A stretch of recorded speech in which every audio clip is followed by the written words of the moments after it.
Hi everyone, it's Michael Vandenham, and on today's training tips, I'm going to talk you through how to prepare for when things go wrong in a gravel race.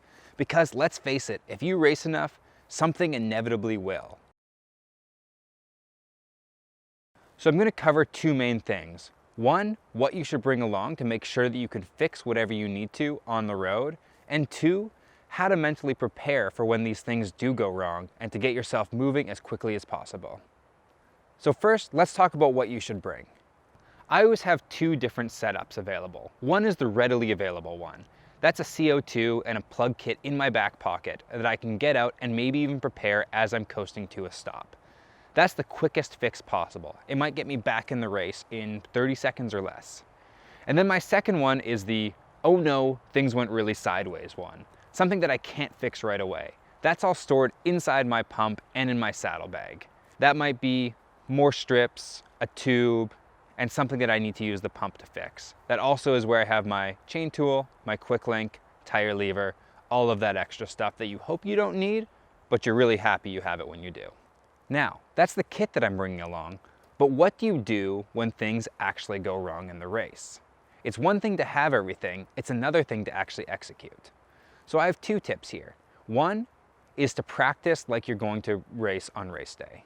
That means that if you get a flat when you're out there on a training ride, try to fix it the same way that you would when you're actually in the event. I know not everyone likes to use CO2s all the time in training, and I'm the same way, but at the very least you should understand how your CO2 head works, how you need to screw on the CO2, and how you're going to fill your tire doing that. The other big thing though that I find is really helpful is to actually visualize what are you going to do if you do flatten the race.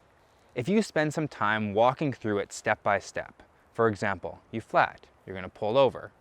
You're going to check what type of flat it is. Can you plug it? Can you not plug it? You're going to decide whether you're going to use your CO2 or use a pump.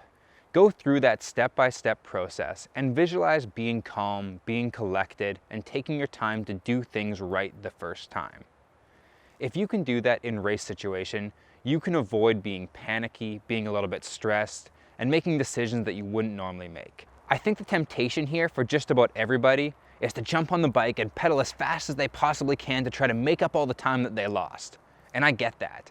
Maybe you fixed this so fast that group you were just in sight, and that might be a good decision. But more often than not, that group you're in, this took you a few minutes, they're gone. Your best plan of action is to settle back into your predetermined race pace, follow your fueling strategy, follow your pacing strategy, almost pretend as if that mechanical didn't happen, get right back into your race, and you might be surprised that you make up a lot of the time that you lost. The alternative is going out too hard, forgetting to eat, forgetting to drink, blowing yourself up, and losing way more time than you would have in the first place. So there you have it. That's how to prepare for when things go wrong in a gravel race. Step one, make sure you have everything you need. Step two, practice just the way you're going to fix it in a race.